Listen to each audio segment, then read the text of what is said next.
Olá, sou Cícero Pereira, do canal Eu na EBD. Estou aqui para mais uma pré-aula da Escola Bíblica Dominical. Se é a primeira vez que você está assistindo esse vídeo, obrigado, seja bem-vindo e que Deus nos ajude que neste vídeo você possa aí aprender um pouco mais da Palavra de Deus. Bom, a todos os inscritos do meu canal, aquele abraço, muito obrigado, Deus abençoe grandemente a vida de vocês. Você que é professor da Escola Dominical e ainda não conhece o meu trabalho, meu irmão, fica ligadinho nesse vídeo, porque você vai aprender como ministrar uma aula em PowerPoint. E depois, aí na descrição do vídeo, tem um link, você pode baixar os slides, fazer um download em PowerPoint e ter uma aula diferenciada, beleza? Se você ainda não é inscrito no canal, não perca a oportunidade, se inscreva. E você que já é inscrito, não se esqueça de aquele, joinha, beleza? O joia, como eu digo, é joia mesmo, ajuda bastante. Então, o que nos resta agora, sem mais delonga, é ir para a lição. Vamos então para o computador? Bom, pessoal, já estou aqui no computador e nós vamos aí para a lição de hoje.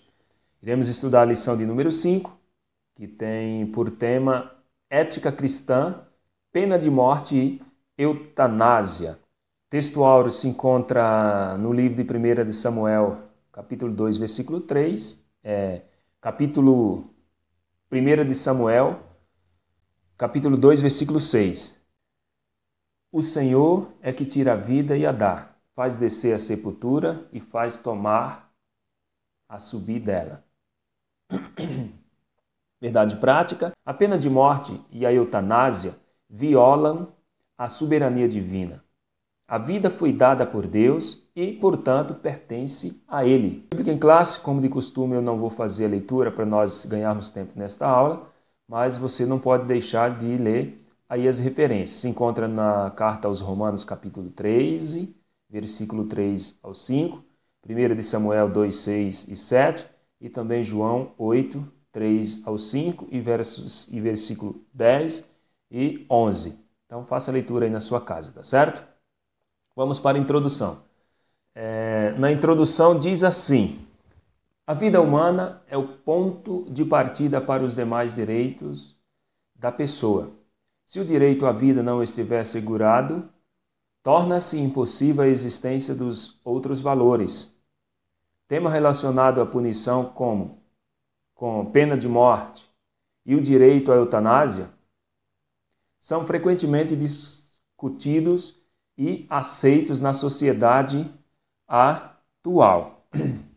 Bom, pessoal, nós vamos aí adentrar aí nos tópicos e subtópicos de uma forma bem resumida, clara e objetiva, para que nós possamos entender aí sobre pena de morte e sobre eutanásia, tá certo?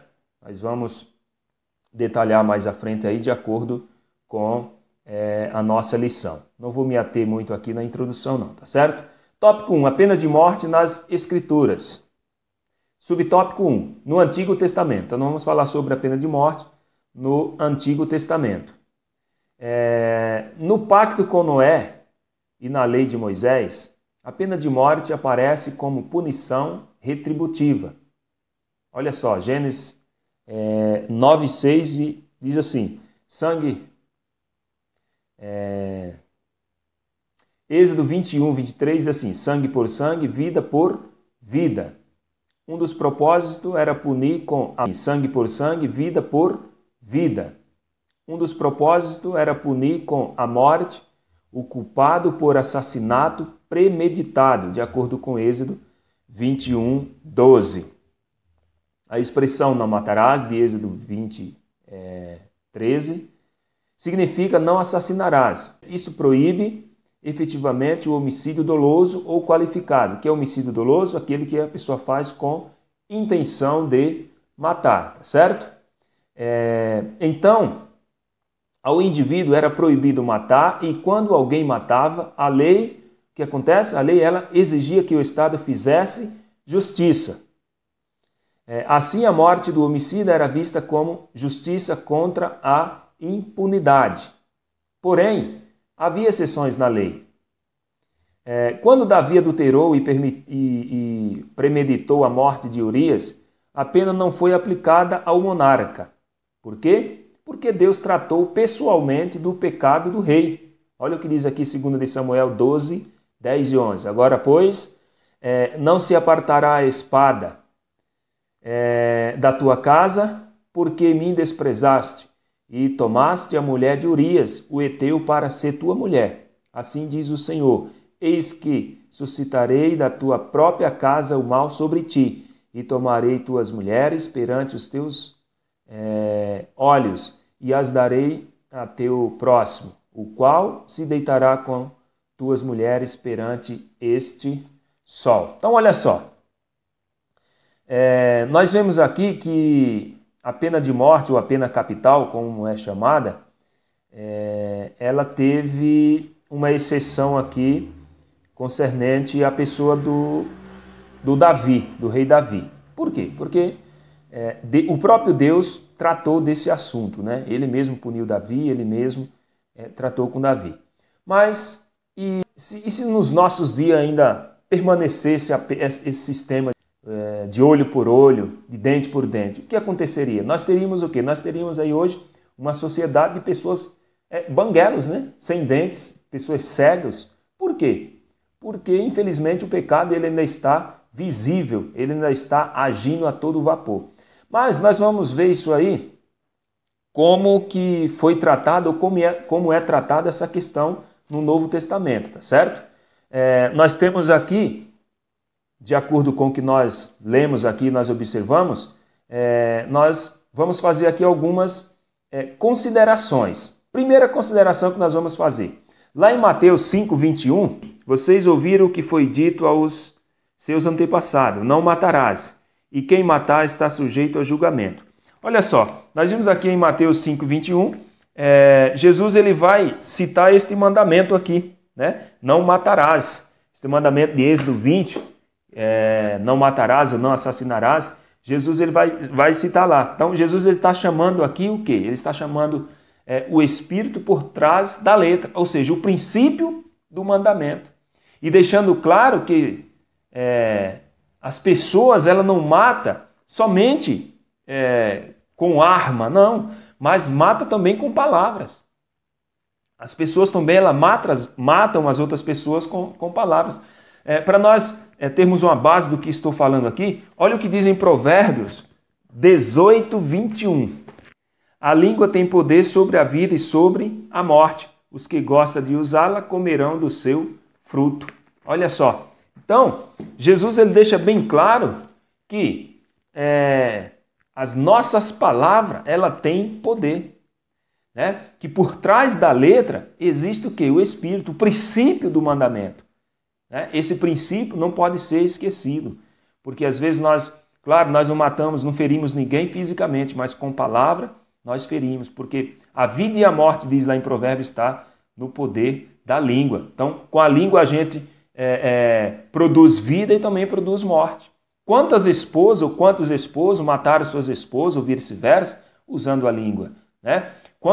Quantos pais mataram seus filhos? Né? Às vezes o pai amaldiçoa ou a mãe amaldiçoa seu filho e com o passar do tempo, né? Que ela vai perceber, ou seja, antes ela disse que, olha, você não presta, você não serve para nada, você vai ser um vagabundo, não vai dar nada nisso, você não é capaz de fazer nada e coisa desse tipo. E lá na frente, esta criança se tornou um adulto e não deu em nada na vida. Aí o pai ou a mãe ainda traz a lembrança em dizer, olha, bem que eu falei que não prestava, bem que eu falei que o futuro não ia ser bom. Então, não deveria ter falado essas coisas, não deveria ter proferido maldição. Mas, se porventura falou o que não devia, o que deveria ter feito? Pedido perdão. Então, essa é uma das aplicações para as nossas vidas aí, né? Concernente a não assassinarás, não matarás.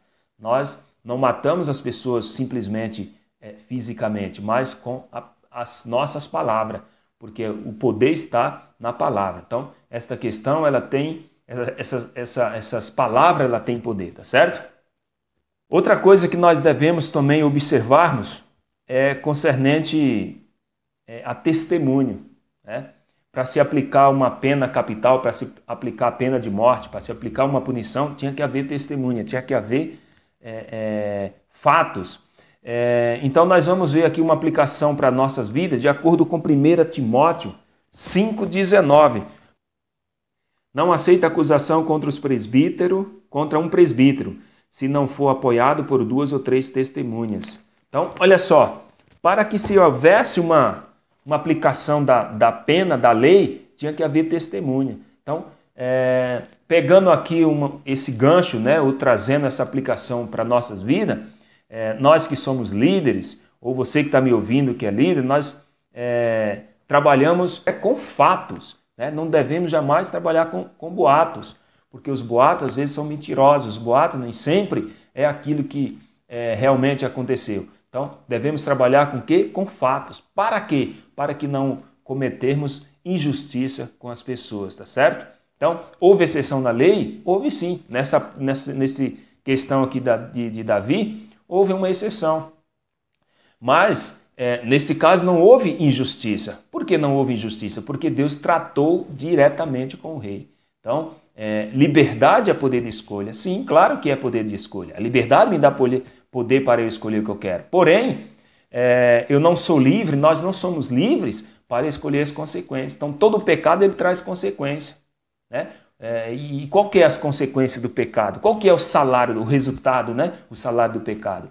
É a morte. Não é assim que a Bíblia nos ensina? Então, o pecado ele é como um cartão de crédito que você usa agora e paga depois. Ou seja, é o luto disfarçado de festa. Então, para concluirmos aqui esse tópico, é importante nós lembrar que Davi, ele se arrependeu. Então, por isso que a misericórdia de Deus alcançou a sua vida. Davi, ele não teve remorso só simplesmente. Qual que é a diferença entre remorso e arrependimento? Remorso é ficar triste com as consequências do pecado. A pessoa peca, vem as consequências, ela fica triste. Então, isso é remorso. E arrependimento? Arrependimento é ficar triste por causa do pecado. Então, a prova do arrependimento de Davi está lá em Salmos 51, 10 e 12. Cria em mim um coração puro, ó Deus, e renova dentro de mim um espírito estável.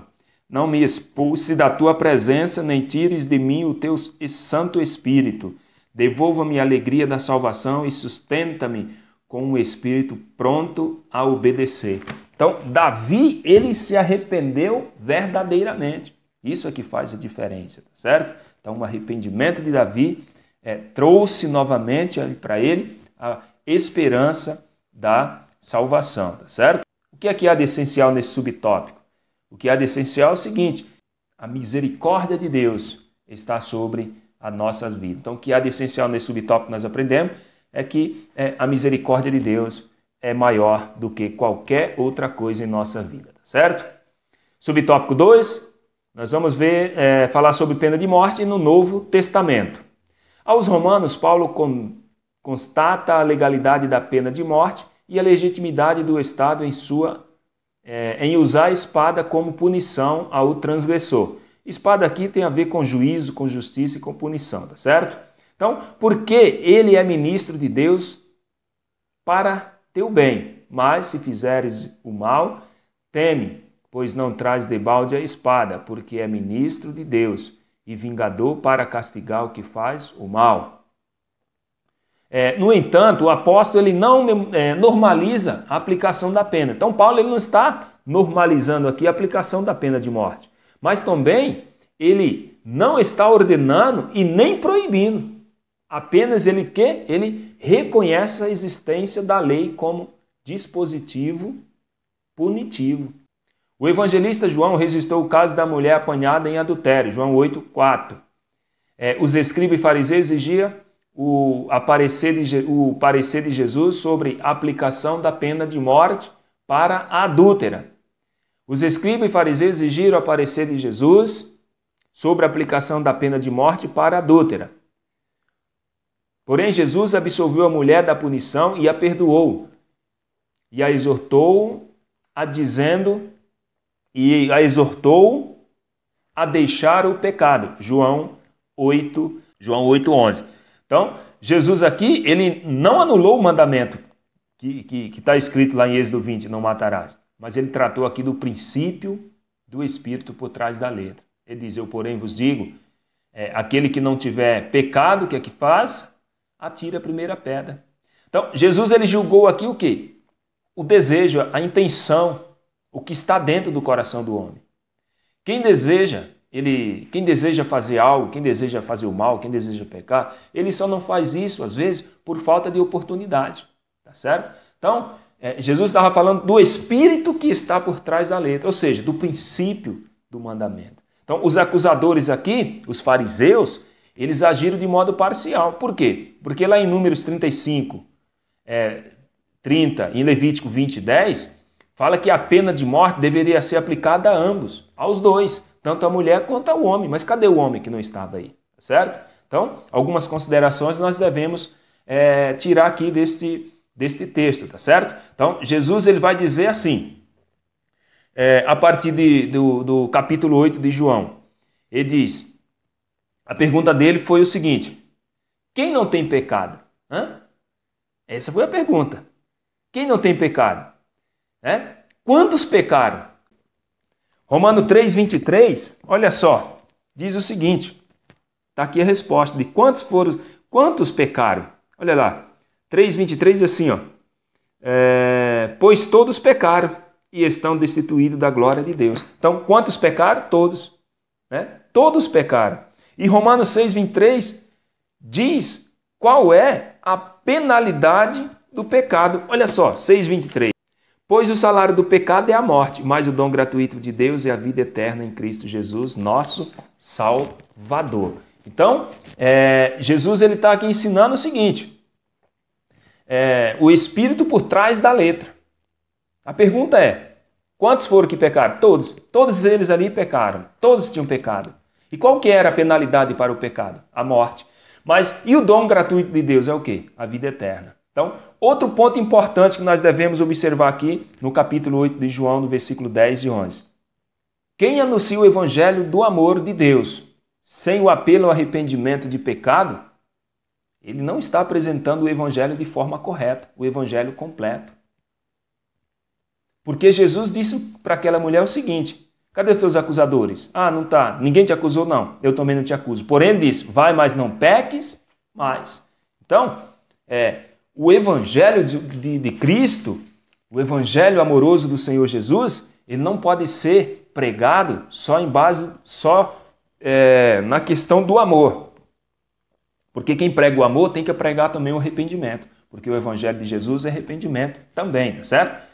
Jesus ele não apoiou a atitude da mulher, ele não apoiou o erro da mulher, tá certo? Mas ele aplicou sobre a vida daquela mulher o quê? Ele aplicou a graça de Deus, a misericórdia divina. Então, quem tem um encontro real com Cristo, ele tem sua vida transformada. Segundo os Coríntios 5:17, diz assim, portanto, se alguém está em Cristo, é nova criatura. As coisas antigas já passaram, eis que surgiram coisas novas. Então, quem tem um encontro com Cristo, tem a sua vida transformada.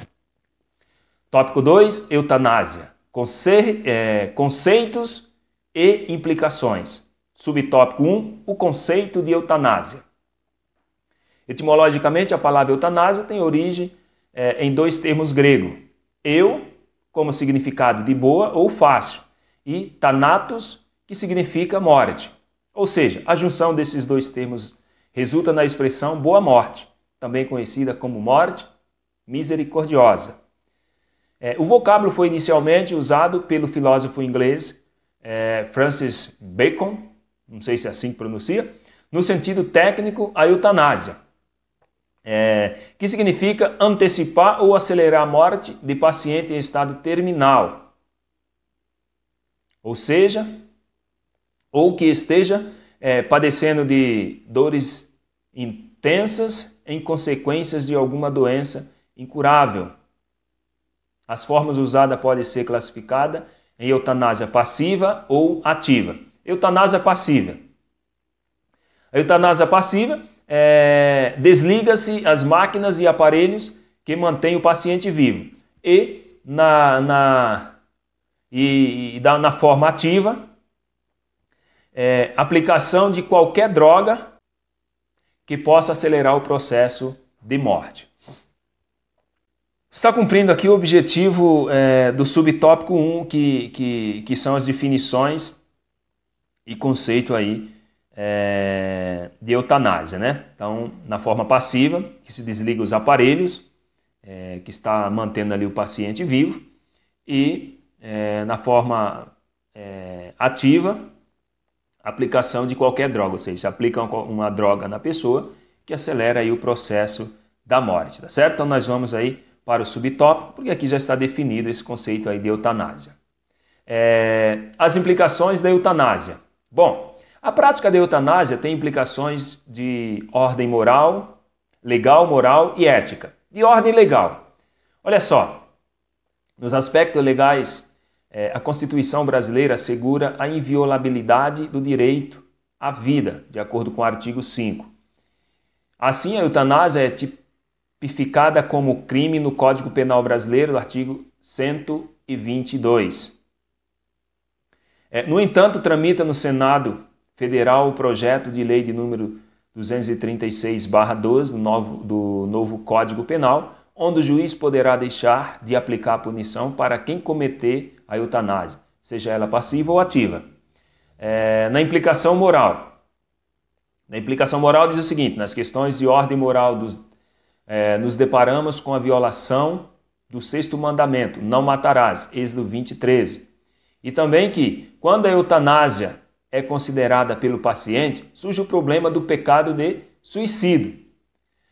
E nas implicações de ordem moral, de ordem ética, bom, as indagações éticas podem ser assim resumidas. É lícito exterminar pessoas doentes? Quem tem poder para decidir sobre a morte? Nem tudo que é legal é moral, tá certo? Isso aí nós já tratamos. No aspecto moral, há algo importante aqui. Primeiro, quem tira a sua própria vida, ele não está tirando a sua vida, simplesmente. Não. Ele quer matar a sua dor. Então, a pessoa que suicida, a pessoa que tira a sua própria vida, ela quer aliviar o teu sofrimento, aliviar a tua dor. Não é verdade? Na maioria não. Sempre é assim. Se for procurar o histórico da pessoa que suicidou, é porque ela queria aliviar a sua dor. Então, como ele não vê outra maneira de matar a sua dor se não tirar a sua própria vida, então ele entra aí por este caminho perigoso. É que nós convivemos diariamente com pessoas, né, que estão passando por diversos problemas na sua vida. Então essas pessoas, nós temos contato com elas, seja no nosso ambiente de trabalho, seja na escola, né, seja no colégio, ou seja, em diversos lugares nós estamos sempre tendo contato com essas pessoas, né? E que às vezes elas estão o quê? Elas estão sorrindo de lábios. Com seus lábios elas estão sorrindo. Porém, os olhos dizem outra coisa, né? Os olhos... Por que é que os olhos dizem outras coisas? Porque os olhos são a candeia da alma. É assim? Então essas pessoas, elas sempre estão cruzando os nossos caminhos. E nós, como cristãos, jamais devemos perder esta oportunidade de pregar o Evangelho para essas pessoas. De pregar o Evangelho para essas pessoas, para que a misericórdia do Senhor alcance a vida delas. E o Evangelho ele não é só pregado só com palavras, também com a nossa vida, com as nossas atitudes. O Evangelho, ele é o quê? Ele é uma mensagem de esperança. O Evangelho são as boas novas. Mesmo num mundo cheio de notícias ruins, o Evangelho são boas notícias. Só se fala de notícias ruins. Só vê as pessoas falando que não vai melhorar, que vai piorar. Meu irmão, na tua boca, na tua língua tem o poder da morte e da vida. O Evangelho é boas novas. Jesus não disse que as boas novas dele é só para um país que está em paz. Não. O Evangelho é boas novas, são as boas novas do reino, independente da situação do Estado. Então nós cruzamos com várias pessoas com esse pensamento maligno, diabólico, pensamento de suicidas. Né? Nós cruzamos com pessoas que estão com problemas no casamento, problema na família, problema na saúde, em outras áreas da vida. São vários os problemas e nós devemos levar a ela as boas novas do reino de Deus. Outra questão que nós devemos analisarmos e observarmos aqui é o seguinte, é que as pessoas, elas julgam a salvação das outras pessoas, né? Então, é que as pessoas julgam as pessoas concernente à salvação. Meu irmão, salvação é departamento de Jesus. Nós aqui na terra não temos um departamento de salvação. Salvação é com Deus. Nós nunca deveríamos julgar a salvação de ninguém. Isso está com Deus. Só Deus conhece o interior das pessoas. Às vezes nós julgamos as pessoas pelas vestimentas, pela forma dela se apresentar. Às vezes nós sabemos que alguém morreu porque estava na igreja todo dia, pregava e morreu, e falamos, esse está com Cristo, foi salvo. E outro que morreu, que era desviado, e falei, esse foi para o inferno. Meu irmão, quem somos nós para dizer quem foi para o céu e quem foi para o inferno? Departamento de salvação é com Cristo, não é na igreja fulana nem na igreja ciclana, não. É com Cristo. Então, para nós concluirmos aqui esse tópico, né? Esse tópico 2, não podemos descartar o aspecto do milagre. Tá certo? A pessoa está lá em coma há 2 meses. Vamos desligar o aparelho. Vamos, permitir que o médico dê um remédio, uma droga lá para matar. Meu irmão, nunca devemos descartar a possibilidade do milagre. Deus ainda é Deus do milagre. É claro que não são todos os casos que Deus vai fazer o milagre. Sabemos disso. Mas jamais nós devemos descartar a possibilidade de Deus fazer o milagre. Nós devemos crer na possibilidade deste milagre. Se não crermos, nós estamos fazendo o quê? Descartando a possibilidade de acontecer as maravilhas e os prodígios de Deus na vida de alguém. Tá certo?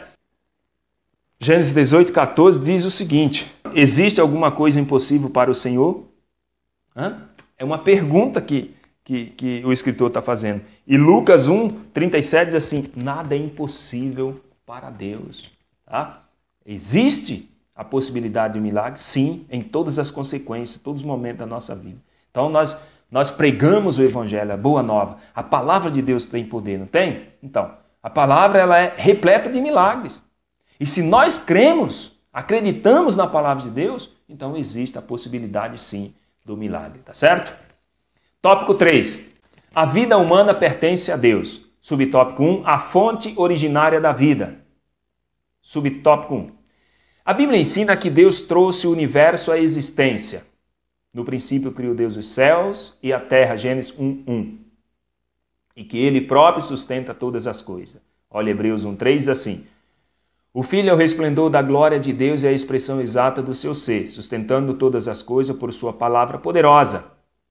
Depois de ter realizado a purificação dos pecados, ele se assentou à direita da majestade nas alturas. Então, e que ele próprio sustenta todas as coisas. Deus sustenta todas as coisas. Deus não criou somente a matéria, mas criou também toda a espécie de seres vivos, bem como o ser humano. A vida humana passou a existir por causa da vontade do Altíssimo, bem como permanece agora. Colossenses 1:17 diz assim, todas as coisas subsistem por Ele. O Criador tem o controle soberano de toda a vida. E esta tem origem nele, pois Ele mesmo é quem dá a todos a vida, a respiração e todas as coisas. Portanto, o Deus vivo é a fonte originária da vida e só Ele tem autoridade exclusiva para concedê-la ou tirá-la. Tá certo? Bom, nós vamos fazer aqui nesse subtópico 1 duas considerações muito importantes. Primeiro, em provar a existência de Deus. Deus nunca se preocupou em provar sua própria existência e nem a Bíblia também se preocupou em provar a existência de Deus. Mas a Bíblia fala que Deus ele existe e que Ele é o Criador de todas as coisas. Tá certo? Então, esta é uma consideração que nós devemos fazer. Deus criou todas as coisas. Todas as coisas existem porque por Ele foi criada e para Ele foram criadas. Outra consideração, outra questão aqui a Bíblia ensina que Deus trouxe o universo à sua existência. E também, como foi que Ele fez isso? A Bíblia diz que Deus trouxe a existência do universo simplesmente falando. Nós devemos o quê? Tomar cuidado com o nosso vocabulário. Porque na nossa palavra, nós já vimos lá em Provérbios, que o poder da vida e da morte está na nossa língua. Então, o nosso vocabulário, nós temos que tomar cuidado. Nós estamos sempre produzindo vida ou morte. Isso depende do que nós estamos falando, tá certo? Depende do que nós estamos proferindo. Então, o ser humano, ele é o quê? Ele é a criação de Deus. Deus criou tudo e deu sobre o seu domínio. O homem tem domínio sobre a criação. Então, toda vez que Deus investe em alguém autoridade, toda vez que Deus investe autoridade em alguém, dá autoridade a alguém, ele também investe em quê? Em responsabilidade. Ele dá autoridade, mas também ele dá responsabilidade. Tem pessoas que só querem autoridade. Quer mandar, quer fazer isso, quer fazer aquilo, mas não quer ter responsabilidade para nada. Né? Quer ter os cargos, mas não quer ter os encargos que estão embutidos no seu ministério. Então, Deus ele dá autoridade para o homem, mas ele também dá as responsabilidades. Outra coisa que nós devemos observar aqui que é importante é o serviço de terceirização do Criador. Quando Deus ele fez, quando Deus ele pediu para que, quando Deus ele foi criar os animais, quem foi que criou os animais? Ele terceirizou esse serviço. Ele falou para a terra fazer os animais, para a terra produzir os animais. Quando ele foi criar os peixes, ele falou para a água, terceirizou o serviço da água. A água que criou os peixes. Mas é importante nós pararmos e tirar aqui uma lição prática para a nossa vida. É o seguinte, o animal terrestre, se tirar da terra, ele morre. O animal aquático, marinho, que foi feito na água, o peixe, se tirar da água, ele morre. E o homem? O homem, a vida dele só tem sentido se tiver em Deus, porque o homem veio de Deus. Então, se tirar o homem de Deus, se desligar o homem de Deus, o homem morre. Então, você que está me ouvindo, foi salvo para quê? Para salvar outras vidas, para salvar outras pessoas. Você foi curado para quê? Para curar os doentes. Você foi liberto para quê? Para libertar. Então, isso é muito importante nós observarmos, porque é uma lição muito importante para a nossa vida, certo? Subtópico 2, o caráter sagrado da vida. A vida humana é sagrada porque sua origem é divina. A dignidade da vida humana deve ser protegida e preservada. Mesmo antes do nascimento, desde a concepção até o seu último instante de vida. Olha só, tu criaste o íntimo do meu ser e me teceste no ventre de minha mãe. Eu te louvo porque me fizeste de modo especial e admirável. Tuas obras são maravilhosas. Disso tenho plena certeza. Meus ossos não estavam escondidos de ti quando em secreto fui formado e entretecido como nas profundezas da terra. Os teus olhos viram o meu embrião. Todos os dias determinados para mim foram escritos no teu livro antes de qualquer deles existir.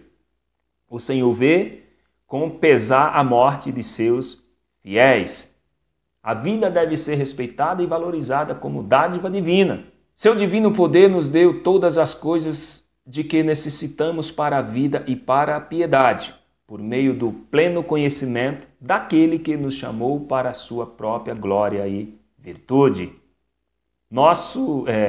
No caso de algumas enfermidades, o paciente tem o direito de receber tratamento adequado, tanto na busca da cura como no alívio de suas dores. Então, se a vida é sagrada por ocasião da concepção, logo não poderá deixar de sê-la em seu derradeiro dia. Então, se se na concepção a vida é sagrada, não é no final da vida que ela deixa de ser sagrada. Então, buscar a morte como alívio para o sofrimento é decisão condenada nas Escrituras. Isso é uma decisão perigosa, uma decisão que as Escrituras condenam. Olha só o que disse Jó. Jó reconheceu o caráter sagrado da vida e não aceitou a sugestão de sua esposa em amaldiçoar a Deus e morrer. Jó não é bobo. Então sua mulher lhe disse: vê ainda, mantém a sua integridade, amaldiçoa a Deus e morre. Mas Jó, o que Jó fez? Por fim, Jó enalteceu a soberania divina sobre a existência humana. Sei que podes fazer todas as coisas, nenhum dos teus planos pode ser frustrado. Então, a vida é algo divino, sagrado, e deve ser preservada. Ela é sagrada no começo e no fim. Então, quero concluir esta lição aqui, citando para você o Salmo 90, 12. Ensina-nos a contar os nossos dias para que o nosso coração alcance sabedoria. Nós devemos entender o seguinte: Deus é o autor e consumador da vida. A vida é algo importante, né? Se estamos vivos, é porque Deus tem um propósito bendito em nossas vidas e através de nossas vidas. Se você está vivo, com saúde ou sem saúde, é que mesmo assim Deus ainda tem um propósito extraordinário na sua vida. Tua vida é santa, nossa vida é sagrada e é só Deus que pode tirar. Não é a pena de morte, não é a pena capital, não é porque a pessoa errou que merece a pena de morte. Não. Quem tem autoridade para dizer quem vai viver um dia ou quem vai viver um ano é o Criador, certo? Na conclusão diz assim: a vida humana, sua sacralidade e dignidade tem a origem em Deus. Atentar contra esse dom divino é colocar-se contra a soberania de Deus, que é o autor da vida. O poder absoluto sobre a vida e a morte pertence a Deus. A atual ideologia que propaga o direito do homem em exterminar a própria vida ou do outro violar o propósito divino. O que nós devemos aprender aqui, tirar para a nossa vida é o seguinte: o que você tem feito com a sua vida? Com a vida que Deus tem te dado? O que é que você tem feito com a sua vida? Sua vida ela é um propósito. Nós viemos a esse mundo com um propósito específico. Deus tem um propósito específico para cada um de nós, para você. Né? A maior decisão que o ser humano pode fazer na sua vida diz respeito à sua salvação. Esta é a maior decisão. Porque a decisão que a pessoa toma concernente à salvação, ela vale por toda a eternidade. Então essa é a maior decisão. Segunda maior decisão, semelhante a essa, é o quê? Se chama o quê? Se chama o propósito. Ou seja, nós viemos a esse mundo com um propósito extraordinário. A nossa vida é um propósito extraordinário, tá certo? Então, esse dom maravilhoso que Deus nos deu, que é a nossa vida, nós temos que cuidar bem do bem maior que Deus nos deu, que é a nossa vida. O que você tem feito com a sua vida? Você está alinhado aí com os propósitos divinos? Sua vida está alinhada com os desígnios de Deus? Você usa o seu tempo com sabedoria, como diz lá em Salmos 90, 12? Você tem sido uma pessoa melhor a cada dia? Tem melhorado a cada dia na presença do Senhor? A vida é um presente de Deus, meu amado. Né? A vida é algo maravilhoso. Vamos viver um tipo de vida que glorifique o autor da vida. Vamos pôr essa vida em prática. Disse Jesus, quando nós fazemos as nossas boas obras, o nome do Pai é glorificado. Tá certo? Então, vamos dizer, como disse Neemias, quando ele foi afrontado por Sanbalate e Tobias. O que é que ele disse? Qual foi a resposta dele? Estou fazendo uma grande obra. 1 Coríntios 15, 58. Portanto, meus amados irmãos, mantenha-se firme e que nada os abale. Seja sempre dedicados à obra do Senhor, pois vocês sabem que no Senhor o trabalho de vocês não será útil. Então vamos dedicar a nossa vida ao Evangelho de Cristo, né? Vamos dar o nosso melhor, vamos nos melhorarmos cada dia mais, tá certo? Bom, meu amado, se essa aula foi bênção para você, ou se esse canal tem sido bênção para você, não se esqueça aí de deixar o seu joinha, de dar o seu like, de se inscrever no canal se você ainda não é inscrito e de compartilhar com as suas redes sociais, com seus amigos, tá? E se você que é professor da escola dominical ainda não usa esses slides, abaixo do vídeo tem um link que você pode baixar e fazer o uso na sua igreja, tá certo?